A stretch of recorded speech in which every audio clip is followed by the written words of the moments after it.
आज मैं आपको सूचना के अधिकार अधिनियम के अंतर्गत फीस का भुगतान किस प्रकार से किया जाएगा इसके बारे में आपको जानकारी बताना चाहता हूँ।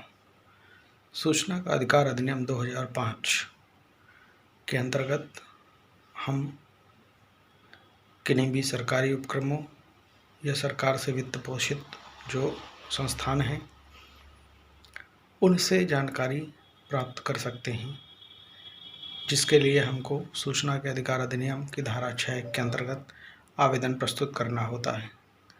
परंतु उस आवेदन के साथ शुल्क जो हमको लगानी है, यह कई बार विषय आता है कि वह शुल्क हमको किस प्रकार से जमा करना है, किन माध्यम से शुल्क को जमा करेंगे।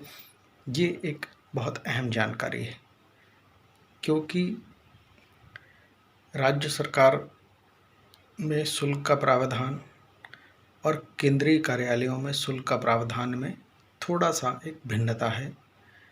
इस संदर्भ में मैं पूरी तरह स्पष्ट करना चाहता हूँ कि राज्यों के संदर्भ में, जैसे मध्य प्रदेश है, उत्तर प्रदेश है या अन्य राज्य हैं, राज्यों के संदर्भ में राज्य में आप चालान के माध्यम से, जो ट्रेजरी से चालान बनता है, चालान के माध्यम से या नकद जमा करके रसीद प्राप्त कर सकते हैं, या फिर स्टाम्प पेपर के बारे में बताना चाहता हूँ। मैंने कि पूर्व वीडियो में ही बताया कि जुडिशियल और नॉन जुडिशियल स्टाम्प का अंतर बताया था।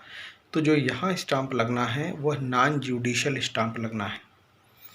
नॉन जुडिशियल स्टाम्प 10 रुपये का जमा कर सकते हैं, या फिर आप 10 रुपये मूल्य का पोस्टल ऑर्डर भी जमा कर सकते हैं, और इस माध्यम से राज्यों में आप शुल्क जमा कर सकते हैं।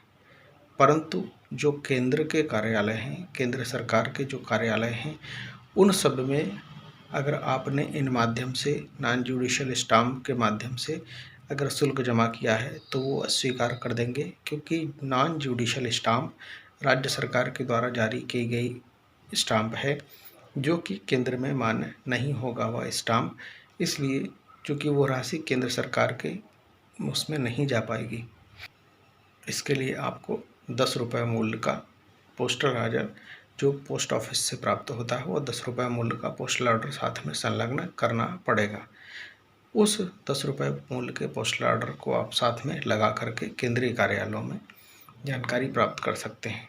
इसके अलावा एक अन्य प्रक्रिया है कि आप बैंक से उसके बारे में डीडी बना करके भी भेज सकते हैं। तो ये जो जानकारी थी कि आप किन तरीके से शुल्क जमा करके जानकारी प्राप्त करने के लिए आपको जो शुल्क अदा करना है वह किन माध्यम से अदा करना है, उसके संदर्भ में ये जानकारी थी। यदि ये जानकारी अच्छी लगे, लाइक करें, शेयर करें, कमेंट्स करें।